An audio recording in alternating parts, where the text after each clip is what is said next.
Everybody, this is Leigh Benin. Hi, everybody.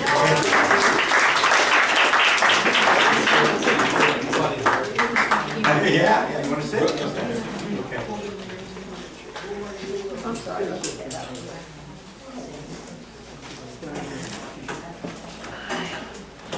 Okay, I've been sitting, I'll sit.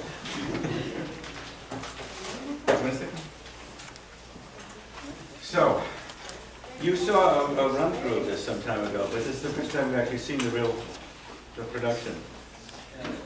Speak up. Immeasurably better than what I Very hours of work, of course. But listen, thank you for all that you've done to shape this work and to help us. Do you want to say anything about it? Or you wanna- Well, if people have questions, I think we'll try and answer them. I don't have a speech. Well, I can only say one thing, just so that to anchor this. Why am I here? Is because my grandmother's first cousin, Rose Oranger, was one of the women who jumped from the ninth floor and died, of course. And so I grew up with the story, and it turned out toward the 100th anniversary in 2011, there was a lot of activity to remember this, and I became involved in that. And we did that book, The Triangle Factory Fire, and so on. So, and the HBO movie, which, if you haven't seen it, it's called Remembering the Triangle Fire. They broadcast it every March 25th, so if you can remember and you haven't seen it. On March 23rd, there's going to be a special screening of the film and a performance of the opera at the same time, with people involved in the opera and in the film. And that's the only one of our performances that's not open to the public. It's only open to people that contribute. But just about any amount, if you want to and you would like to come.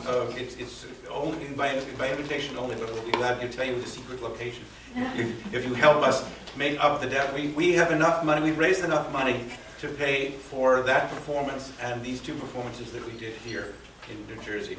But we also have performances planned for NYU and at the community church in Manhattan and in Long Beach Library. We still have to raise money for those. So anything you can do to help or to get other people to help is really very appreciated. Are there questions? Yes, please, Perry. I was kind of surprised that there was no mention following Triangle Fire about the vast number of people that joined the union and the strike that took place of 20,000 people. Well, the 20,000 workers, I think he's referring to something earlier. In 1909, which was 2 years before the Triangle Fire, there was the uprising of the 20,000, which were people in the garment industry, mostly women, and many of the shops then were forced to allow unions, but not the Triangle. The Triangle did not allow a union. But that was beginning, the labor movement really took off from that uprising of the 20,000. Yeah, so the uprising of the 20,000 actually preceded the Triangle Fire, and we did have it at the beginning of the uprising. Yeah. And yes, the union movement mushroomed after the Triangle Fire. And I think the thing I would say about that is, why did this become a historical event instead of just a tragedy that was quickly forgotten? Why the trial, why all the publicity and so on? Because the funeral march that was held in early April of 1911 had 100,000 people marching and 300,000 on the streets lining the parade route. That was 400,000 people in a city of 4 million at the time. 10% of the entire population of New York was involved. And I think once that happened, the Tammany Hall politicians, who up until that point had been very anti-union, suddenly saw their political futures on the line.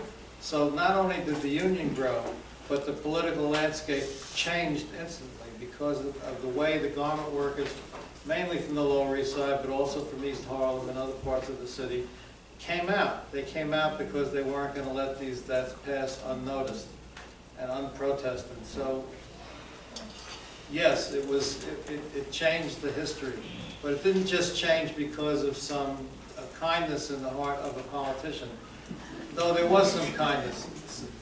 shown. But it was forced by the response of the people. So there's a lesson there, which is, if you don't like something, show it. But my question is, couldn't the representation of the demonstrating people be on the screen? You know, We had a few slides. As a follow-up, you mean?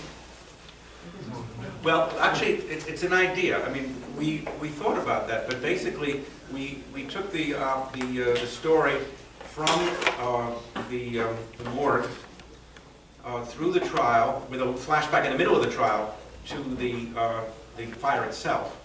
And once the trial was over, we jumped to the various epilogues, the New Deal, and then, of course, Rana Plaza. I suppose, I mean, we didn't want the epilogues to be too long. The opera is 60 minutes, and we didn't want it to be any longer. In fact, we made some cuts to make it 60 minutes.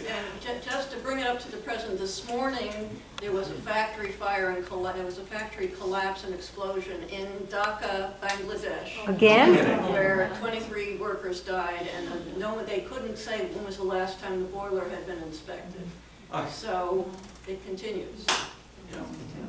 Yeah, so that's what we were doing, was going from the fire to the New Deal legislation, New York legislation, the New Deal legislation, and then up to the present, saying that, as Jackie sang, that it never happened. We wanted it never to happen again, but it did happen again overseas, and it continues to happen again overseas.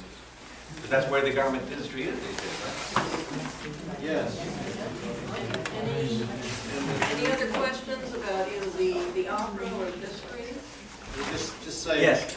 Did the Manatee Triangle Factory eventually open another company? Yes. Yes. As a matter of fact, that's a very notorious story. Go ahead. Yes, and Max Planck was fined at the new factory. This is after the Triangle Fire. At the new factory, he was fined for, guess what? Locking Locking the doors. And how much was he fined? $25. Oh. 1 year? People die in that fire too? No, there was not a fire, but he was cited for having broken the law. Wow. He eventually went to California and went into other businesses. But one of the lines in the play could be elaborated. You may know the details more than we do.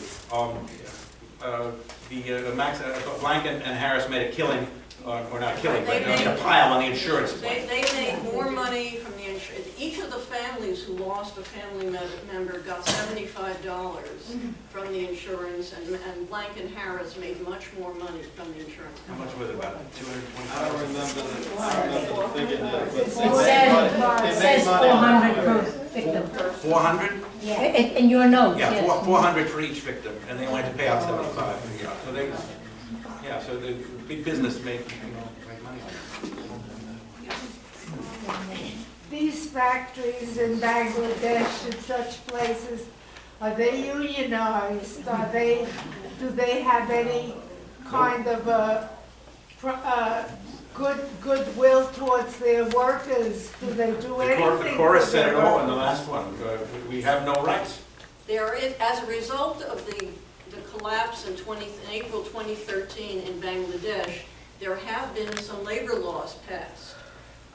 However, as I said just this morning, there was a factory that blew up. So the United States, a lot of the companies who are making clothes in Bangladesh are Gap and Banana Republic and Walmart, and a lot of we're all complicit. If you look at the back labels of your clothing, probably every one of us has in our closets clothing made in those sweatshops in South Asia.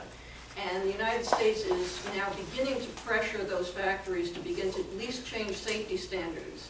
But in terms of unions, no. Not for lack of trying, by the way. There are organizers trying to organize unions, but the government of Bangladesh is very hostile to that. So how do you move 400,000 people today? How do you move 400,000 people? You show this opera a lot. Yay! There's a question back here. So I had a question about the voicing of the characters. It was interesting to me that when there was Gentlemen of the Jury, there were women and men singing, and We Are the Ghosts of the Triangle Fire, and the ghosts would have been women, and women and men were singing, and I was curious why you chose to do that. Well, A very good reason. Ellen came to me with a libretto with a cast of thousands. And I said, we've got a possibility to do this for the Puffins, and we've got a possibility to do it for the American Labor Museum in Haledon. And they have a capacity for about 30 people in the audience if we have 12 singers. We have 12 singers. And to fit every, 12 angry people? No, not angry. But 12, we decided to do the show with 12 singers. So everybody in this group sings a solo, or 2 or 3, and also is part of the chorus. But Tom was asking me, when I stand up, am I a bastard, or am I a bastard when I sit down? I said, no, just when you stand up. Stoyer, when he's sitting, he's a member of the chorus. So, yes, gentlemen of the jury, we would have 12 men, but we have only 6. So we cheat a little bit on that, and yes, the ghosts are all 12, all 6. Maybe just one more question. You've been sitting over No, the there. ghosts were also men, and that's a terrible misconception. No, there were men who worked there who died. There were- Yeah. As a matter of fact, in the opera, there's the story that William Dunn Shepherd told about the man who held the woman out, and then he jumped. And then he himself. jumped too, yeah. Out of the 146, I think there were 20 or something. 17? Somebody counted? It's in the book. 17. 17 were men, yeah. And it was about 3 to 1 Jews versus Italians, I think, something like that. Okay, so there are performances in Manhattan on March, if we can raise No, enough money. March 5th at Long Beach Library on Long Island. March 12th at Community Church in Manhattan. March 19th, maybe at the Unitarian Church in Plandome. That's not definite yet. March 23rd is a definite invited patrons only in Manhattan. And March 25th or 26th, we're hoping to do it at NYU right after the actual anniversary. I mean, Leigh took me to the anniversary. He's been going to the anniversary how many years now? At least 5. Well, 6, 7. 6, 7. But he took me to the anniversary this past March. It's amazing. Hundreds and hundreds of people come to Washington Square every March, well just before the anniversary of March 23rd. Usually it's just to answer your question, the anniversary is hosted by the successor union to the ILGWU, which because it shrunk in membership is now combined, so on. It's called Workers United, it's one of the successor unions, and they run it every year. Along with Remember the Triangle Fire. Yes, right, yeah, but yes, there's a bunch of people involved, but they do it usually on a weekday, so if it's not the actual anniversary were a Sunday, for example, they might have it on the Friday before that Sunday. So if you're looking for it, you have to look for around that date, not necessarily on the date. I just want to add that there was lots of children there at the last Triangle Factory Memorial. Many children from schools. Yes, absolutely. The United Federation of Teachers always has some teachers who bring their classes. From Huntington. And well, there's a friend of mine who teaches junior high school in Huntington who always brings her class, and so on. Okay, I think we need to let people go, and thank you so much.